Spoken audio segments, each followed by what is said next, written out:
मैं अंकुल आपके अपने चैनल में स्वागत करता हूँ। तो आज की इस वीडियो में बताऊंगा 22 मार्च 2022 के करंट अफेयर से रिलेटेड इंपोर्टेंट प्रश्न। तो प्लीज़ इस वीडियो का अंत तक जरूर देखें। तो चलिए वीडियो को शुरू करते हैं।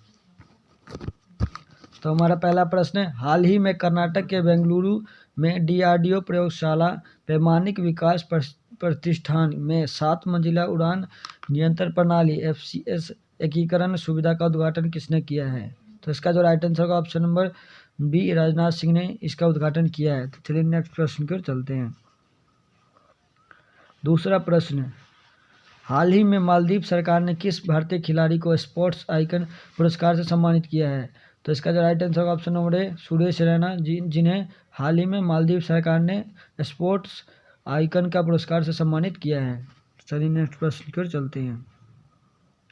तीसरा प्रश्न, हाल ही में ड्रोन आधारित खनिज अन्वेषण के लिए MNDC ने किसके साथ समझौता किया है? तो इसका जो राइट आंसर होगा option number B, IIT Kharagpur के साथ इन्होंने समझौता किया है। चलिए नेक्स्ट प्रश्न की ओर चलते हैं।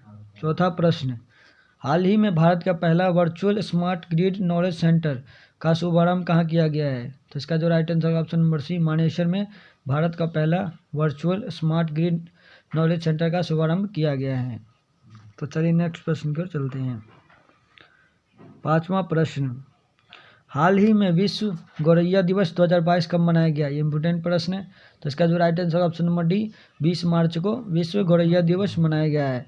और इसकी जो थीम थी वो थी लव स्पैरो। और विश्व गौरैया दिवस की स्थापना जो थी द नेचर फॉरएवर सोसाइटी के संस्थापक मोहम्मद दिलावर ने की थी। और पहला विश्व गौरैया दिवस 2010 में आयोजित किया गया था। चलिए नेक्स्ट प्रश्न की ओर चलते हैं। छठा प्रश्न, धर्म जीवन गाथा पुस्तक का विमोचन मार्च 2022 में किसके द्वारा किया गया? तो ये भी इंपोर्टेंट प्रश्न है। तो इसका जो राइट आंसर होगा option number A, Narendra Modi ji के द्वारा धर्म जीवन गाथा पुरस्कार का विमोचन किया गया मार्च 2022 में। चलिए नेक्स्ट प्रश्न की ओर चलते हैं। सातवां प्रश्न, हाल ही में भारत और किस देश के बीच 6 समझौते पर हस्ताक्षर किए गए हैं? तो इसका जो राइट आंसर होगा ऑप्शन नंबर ए, जापान और भारत के बीच में हाल ही में 6 समझौते पर हस्ताक्षर किया गया है। तो इसका राइट आंसर ऑप्शन नंबर ए, जापान। चलिए नेक्स्ट प्रश्न की ओर चलते हैं। आठवां प्रश्न, एन वीरेन सिंह को किस राज्य का मुख्यमंत्री फिर से चुना गया? तो इसका जो राइट आंसर होगा ऑप्शन नंबर डी, मणिपुर के मुख्यमंत्री एन वीरेन सिंह को फिर से मणिपुर का मुख्यमंत्री बनाया गया है।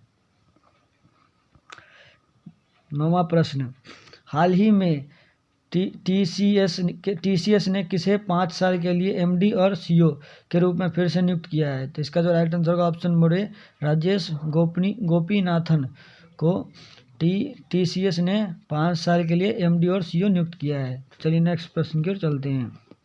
10वां प्रश्न, हाल ही में किस मंत्रालय ने डीप ओशन मिशन लॉन्च किया है? तो इसका जो राइट आंसर होगा ऑप्शन नंबर बी, पृथ्वी विज्ञान मंत्रालय ने हाल ही में डीप ओशन मिशन लॉन्च किया है। तो चलिए नेक्स्ट प्रश्न की ओर चलते हैं। 11वां प्रश्न, हाल ही में अंतर्राष्ट्रीय वन दिवस 2022 कब मनाया गया? ये भी इंपोर्टेंट प्रश्न है। तो इसका जो राइट आंसर होगा ऑप्शन नंबर सी, 21 मार्च को हाल ही में अंतर्राष्ट्रीय वन दिवस मनाया गया है। और अंतर्राष्ट्रीय वन दिवस की थीम थी वन और सतत उत्पादन और खपत। संयुक्त राष्ट्र महासभा ने 2012 में 21 मार्च को अंतर्राष्ट्रीय वन दिवस घोषित किया था। तो चलिए नेक्स्ट प्रश्न की ओर चलते हैं। 12वां प्रश्न, हाल ही में 19 मार्च 2022 को केंद्रीय रिजर्व पुलिस बल CRPF ने अपना कौन सा स्थापना दिवस मनाया है? तो इसका जो राइट आंसर होगा ऑप्शन नंबर बी, 83वां दिवस मनाया है हाल ही में CRPF ने अपना 19 मार्च 2022 को। तो चलिए नेक्स्ट प्रश्न की ओर चलते हैं। 13वां प्रश्न, हाल ही में एशियाई क्रिकेट परिषद ने सर्वसम्मति से फिर से 1 वर्ष के लिए अध्यक्ष किसे चुना गया है? तो इसका जो right answer option number C, Jay Shah को एशियाई क्रिकेट परिषद ने 1 वर्ष के लिए अध्यक्ष चुना है। तो चलिए नेक्स्ट प्रश्न की ओर चलते हैं। 14वां प्रश्न, हाल ही में फसल विविधीकरण सूचकांक शुरू करने वाला भारत का पहला राज्य कौन बना है? तो इसका जो राइट आंसर होगा ऑप्शन नंबर डी, तेलंगाना जो है भारत का पहला राज्य बना है जिसने फसल विविधीकरण सूचकांक शुरू किया है। तो चलिए नेक्स्ट प्रश्न की ओर चलते हैं। 15वां प्रश्न, हाल ही में नस्लीय भेदभाव के उन्मूलन के लिए अंतर्राष्ट्रीय दिवस कब मनाया गया? तो इसका जो राइट आंसर होगा ऑप्शन नंबर सी, 21 मार्च को हाल ही में नस्लीय भेदभाव के उन्मूलन के लिए अंतर्राष्ट्रीय दिवस मनाया गया। और अंतर्राष्ट्रीय नस्लीय भेदभाव के उन्मूलन के लिए अंतर्राष्ट्रीय दिवस 2022 की थीम क्या थी? तो वो थी जातिवाद के खिलाफ कार्रवाई के लिए आवाज़।